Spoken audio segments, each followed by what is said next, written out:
What you've just heard is one of the many deaths from the monkey, the new major motion picture from Osgood Perkins, Stephen King, and James Wan. Experience it in theaters everywhere this Friday, because everybody dies, and that's life.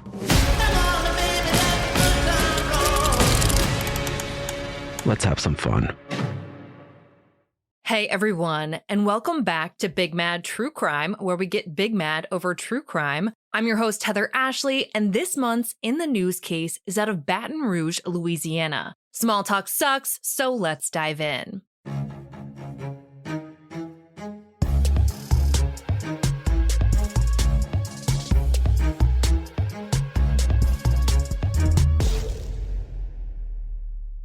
"42-year-old Nathan Millard was a hard worker and a great father. He and his wife Amber had a blended family from previous relationships. Amber brought along 2 teenage girls, Nathan brought with him 2 teenage boys, and together they had one 7-year-old daughter.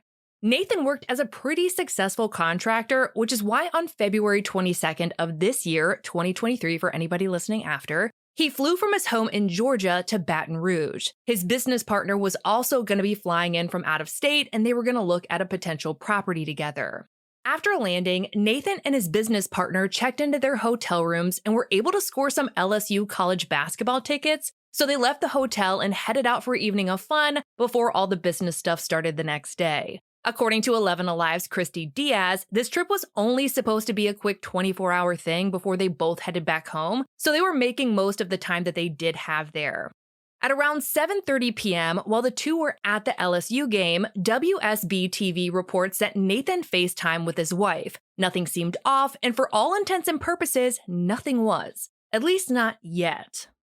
Following the basketball game, the reporting gets a little hairy. Honestly, it's been kind of a mess with this case, but I've done my best to piece together the most probable timeline from each source I could find. Some reports, and very few of them, say that he went somewhere after the game for a brief period of time, but most reports say that he and his partner called a Lyft and headed to Happy's Irish Pub, which is just a block away from the hotel he was staying at. And this detail seems pretty verifiable considering the data collected in a Lyft driver system.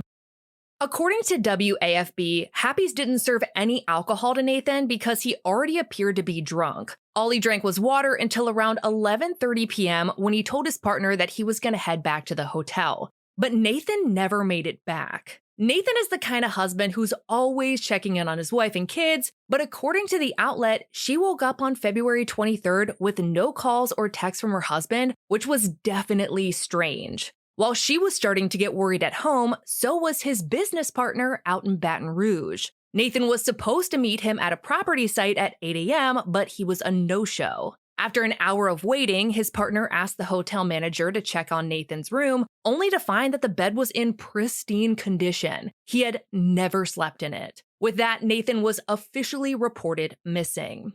Now, different media reports are saying different things regarding how Nathan's phone was found or who actually found it, but the bottom line is that it was found at a job site at the corner of Florida and North 7th Street, about 1/3 of a mile from the bar, heading east away from the hotel. A lot of people wondered if that was the same job site he'd been scheduled to meet at earlier that morning, but according to locals, it wasn't much of a job site at all. They were just repairing the concrete sidewalk.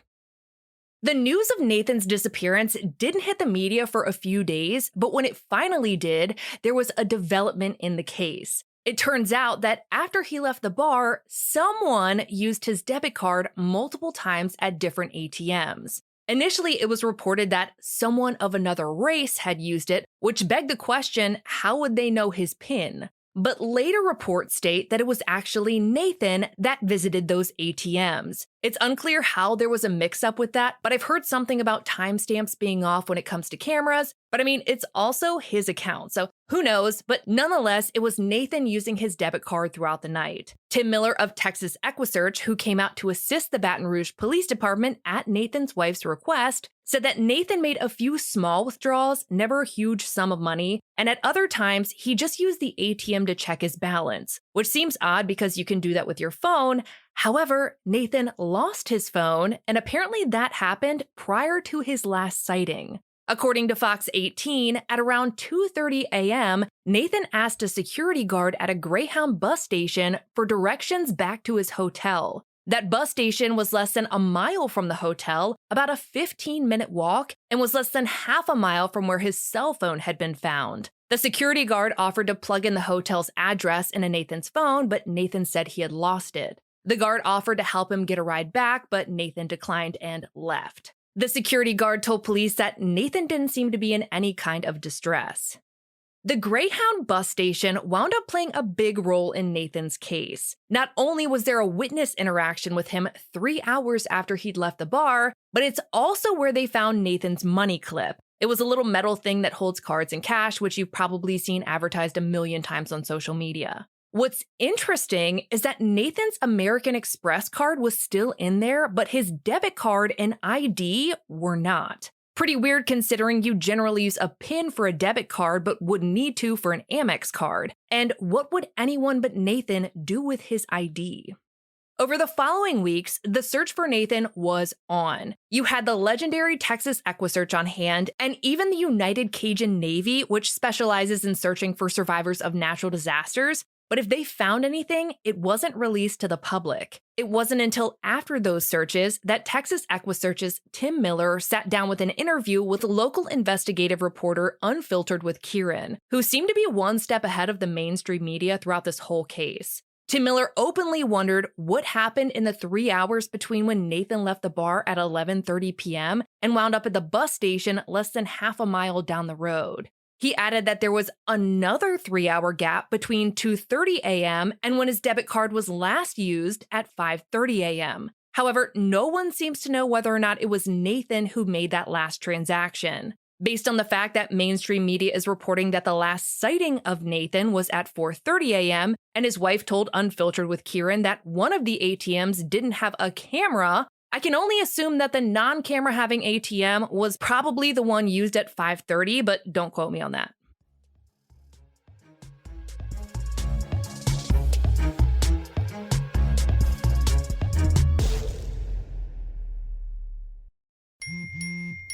What is Dax, are you? Tracking all our cars on Carvana Value Tracker on all our devices? Yes, Kristen, yes I am. Well, I've been looking for my phone for... In Dax's domain, we see all. So we always know what our cars are worth. All of them? All of them.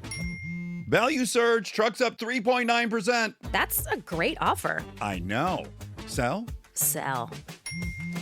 Track your car's value with Carvana Value Tracker today.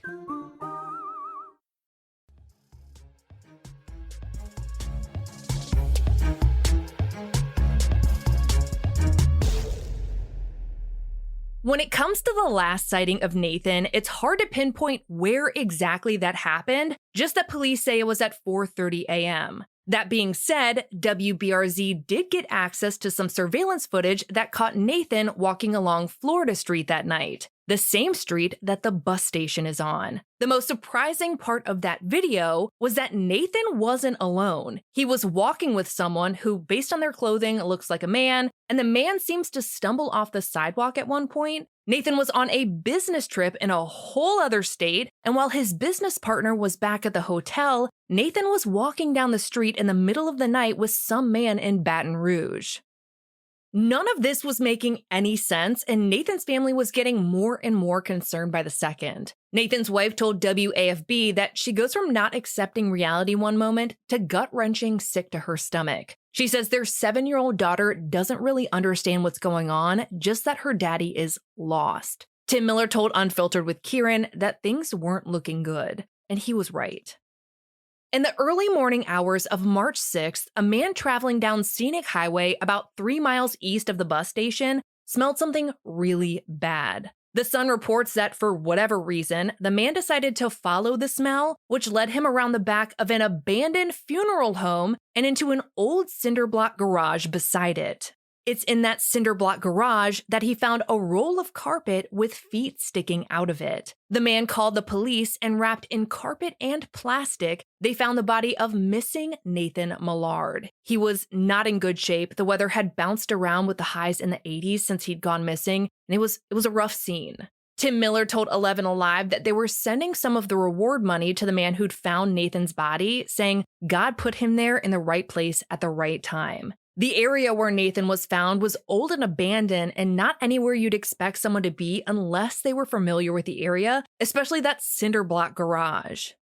Nathan's cause of death wasn't immediately apparent, and his autopsy didn't provide any answers either. There was no sign of any external or internal trauma. An initial report stated that his death was not being investigated as a homicide.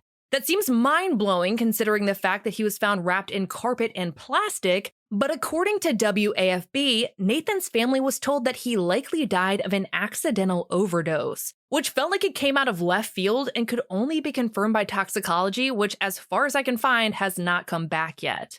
However, Tim Miller did mention to Unfiltered with Kieran that Nathan had been sober for a long time. That being said, his comments seem to be geared towards alcohol, and we do know that he was only served water at the pub that night because he reportedly seemed drunk by the time he got there.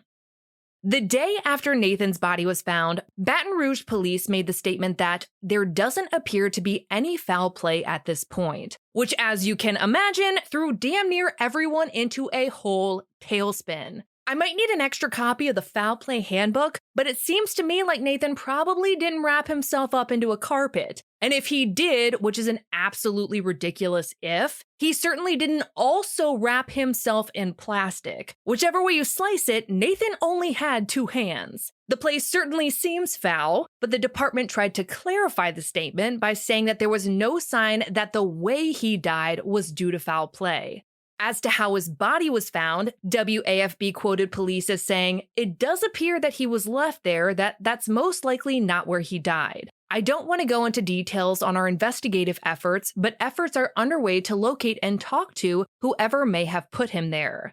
During a press conference the next day, a reporter asked a captain in the department if he believed drugs were involved, and he responded that he didn't want to comment on that for the benefit of the family. A reporter then asked why some of the carpet had been left behind, which blew my mind. I understand that investigators determine what evidence needs to be collected and what doesn't, and the captain did say that they took the necessary parts of the rug, but leaving any behind, knowing there was a body in it for an extended period of time, seems really icky and also like crime scene litter. It's not like anyone's gonna clean up the cinder block garage of the abandoned funeral home, but at this point, maybe I'm just going off on a tangent.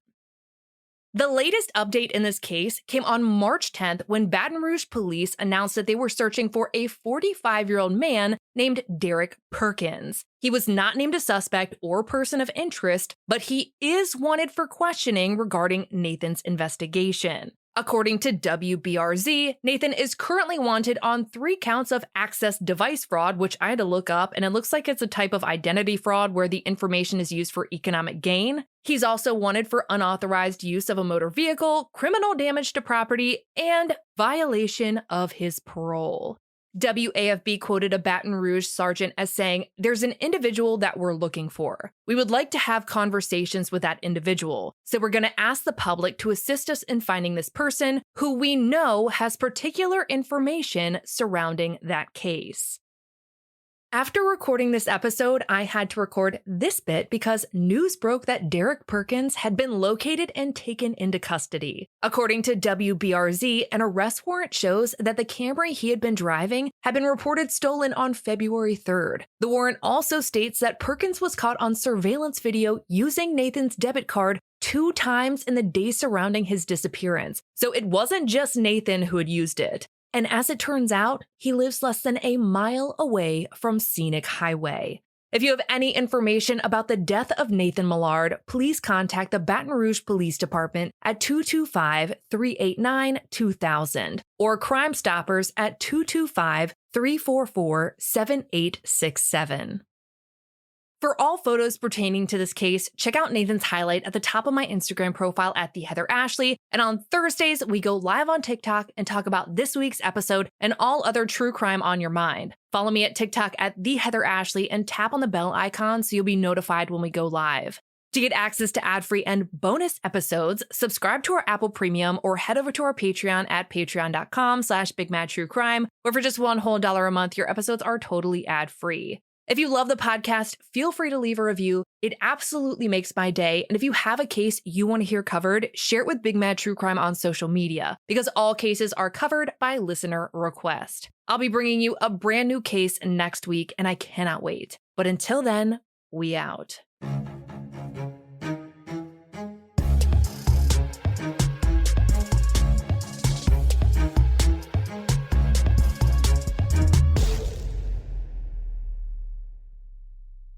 Since we're at the end of this episode, I wanted to share a review I got recently that made my entire day. It is from Jackie from Cleveland and is titled Big Mad. She says, I cannot tell you how much respect I have for Heather as a human. She does her research and she shares her research openly. She's a champion for true crime podcasts because she recognizes that the goal is to help and educate. If you have an If I Go Missing folder, Heather is the kind of person you want to tell where it is. And by the way, Jackie, if you have an If I Go Missing folder, I will absolutely take it for you. I love you. I adore you. You made my day. Thank you so much for taking time in your day to do something kind for me. I love you, and I'll talk to you guys later. Master of horror Stephen King raves about the monkey. You've never seen anything like it. It's insane. The monkey that likes killing our family, it's back. Critics are calling it the most fun horror movie in years. It's a bloody, bloody, bloody fun time. Dad, I'm scared. I know. From producer James Wan and Longlegs writer-director Osgood Perkins comes the horror movie event of the year, The Monkey. Rated R. Now playing in theaters.